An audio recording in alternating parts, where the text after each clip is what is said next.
Hello, નમસ્તે અને સ્વાગત છે બધાનું 30 મિનિટ્સ મૂવમેન્ટ અવેરનેસ સેશનમાં કે આપણે ડેલી 30 મિનિટની મૂવમેન્ટ કેમ કરવી જોઈએ, એના ફાયદા કયા.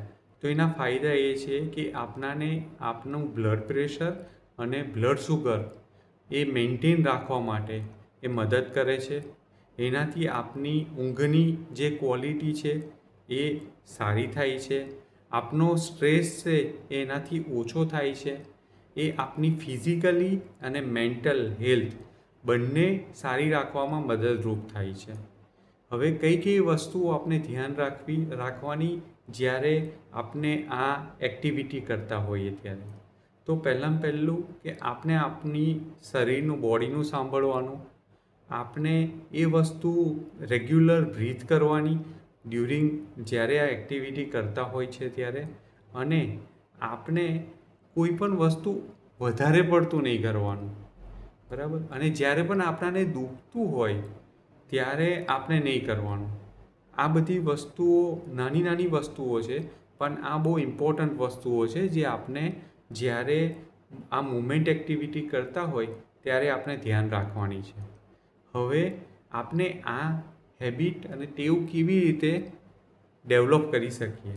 તો એના માટે પહેલાં આપણે આપણું રૂટીન ફિક્સ કરી દેવાનું કે આપણે કયા ટાઈમે આ 30 મિનિટની એક્ટિવિટી કરીશું.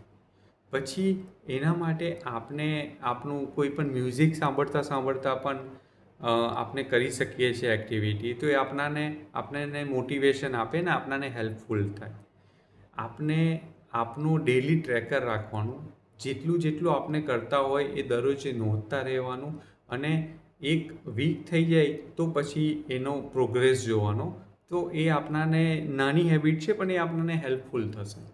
અને છેલ્લા કે જ્યારે પણ આ જેમ એક વીક પૂરું થાય, 2 વીક પૂરું થાય, 3 વીક પૂરું થાય, તો આપણે જે પણ વિન્સ છે આપણે સેલિબ્રેટ કરવાની. આપણે આપણા ફ્રેન્ડ્સને શેર કરવાનો, જેથી એ લોકો પણ આ નવી વસ્તુઓ કરવા માટે તમારાથી ઇન્સ્પાયર થાય અને એ ઓવરઓલ બધા માટે હેલ્પફુલ થાય. સો ઇમ્પોર્ટન્ટ જે મેસેજ છે આ વિડીયોનો એ છે કે આપણે ડેલી 30 મિનિટની મૂવમેન્ટ રેગ્યુલર કરવાની. એનાથી આપનું હેલ્થ, ફિઝિકલ અને મેન્ટલ હેલ્થ સારી રહે છે. અને આપને ફોકસ આપનું કન્સિસ્ટન્સી પર કરવાની, રેગ્યુલારિટીઝ પર કરવાની છે. કોઈ વખતે ઓછું થાય, કોઈ વખતે વધારે થાય તો પણ કોઈ વાંધો નહીં, પણ આપને રેગ્યુલર રહેવાનું.